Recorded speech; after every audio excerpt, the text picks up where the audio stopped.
নমস্কার বন্ধুরা, কাংলার ঠাকুর ইউটিউব চ্যানেলের আরও একটি নতুন ভিডিওতে আপনাদের সকলকে স্বাগত। বন্ধুরা, এই বছর মোক্ষদা একাদশী তিথি শুরু হবে 11ই ডিসেম্বর 2024 বাংলা 25শে অগ্রহায়ণ বুধবার সকাল 3:42 এবং একাদশী তিথি শেষ হবে 12ই ডিসেম্বর বাংলা 26শে অগ্রহায়ণ 1431 বৃহস্পতিবার দুপুর 1:09। এই দিন মোক্ষদা একাদশী ব্রত মাহাত্ম্য কথা শোনা আপনাদের খুব দরকার।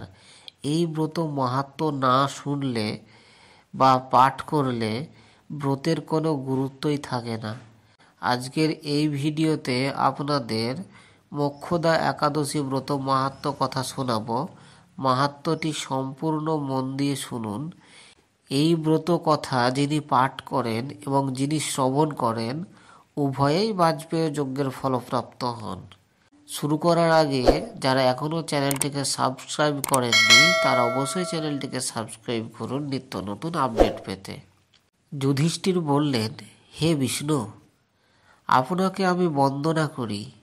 আপনি ত্রিলোকের সুখদায়ক বিশ্বেশ্বর, বিশ্বপালক ও পুরুষোত্তম।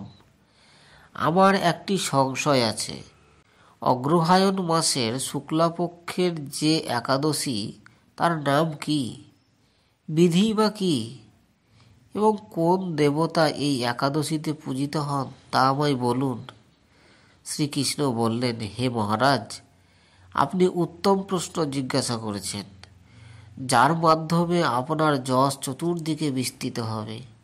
এখন এই একাদশীর কথা আমি বর্ণনা করছি, যা শোনা মাত্রই বাজপেয় যজ্ঞের ফল লাভ হয়। অগ্রহায়ণ মাসের শুক্লপক্ষের এই একাদশী মোক্ষদা একাদশী নামে পরিচিত। সর্বপাপ নাশিনী ও ব্রত মধ্যে সর্বশ্রেষ্ঠা এই একাদশীর দেবতা শ্রী দামোদর। তুলসী মঞ্জুরি, ধূপ, দীপ ইত্যাদি উপাচারে শাস্ত্রবিধি অনুসারে শ্রী দামোদরের পূজা করতে হয়। পূর্ববর্ধিত বিধি অনুসারে দশমী ও একাদশী পালন করতে হবে। এই উপবাস দিনে স্তবস্তুতি, নৃত্য, গীত আদি সহ রাত্রি জাগরণ করা কর্তব্য। হে মহারাজ, প্রসঙ্গক্রমে একটি অলৌকিক কাহিনী আমি বলছি।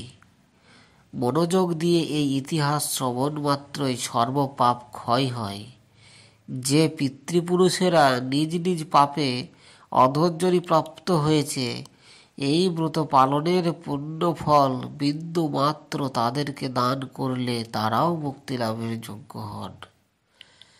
কোনো এক সময় মনোরম চম্পকনগরে বৈখানস নামে এক রাজা ছিলেন। তিনি ছিলেন সমস্ত সদ্গুণে বিভূষিত। প্রজাদের তিনি পুত্রের মতো পালন করতেন। তার রাজ্যে বহু বেদজ্ঞ ব্রাহ্মণ বাস করতেন। রাজ্যের সকলেই ছিল বেশ সমৃদ্ধশালী। একবার রাজা স্বপ্নে দেখলেন যে তার পিতা নরকে পতিত হয়েছেন। তা দেখে তিনি অত্যন্ত বিস্মিত হলেন। পরের দিন ব্রাহ্মণদের ডেকে বলতে লাগলেন, হে ব্রাহ্মণগণ, গত রাত্রিতে স্বপ্নে নরক যাতনায় পিতাকে কষ্ট পেতে দেখে আমার হৃদয় বিদীর্ণ হচ্ছে। তিনি আমাকে লক্ষ্য করে বলতে লাগলেন, হে পুত্র, তুমি আমাকে নরক সমুদ্র থেকে উদ্ধার করো। তার সেই অবস্থা দেখে আমার অন্তরে সুখ নেই। আমার এই বিশাল রাজ্য, স্ত্রী, পুত্র কিছুতেই আমি শান্তি পাচ্ছি না। কি করি, কোথায় যাই, কিছুই বুঝে উঠতে পারছি না। আমার পূর্বপুরুষেরা মুক্তি লাভ করতে পারেন এমন কোনো পুণ্যব্রত, তপস্যা ও যোগের কথা আমাকে উপদেশ করুন। আমি তা অনুষ্ঠান করব। আমার মতো পুত্র বর্তমান থাকা সত্ত্বেও যদি পিতামাতা পূর্বপুরুষেরা যদি নরক যন্ত্রণা ভোগ করতে থাকেন, তবে সে পুত্রের কী প্রয়োজন?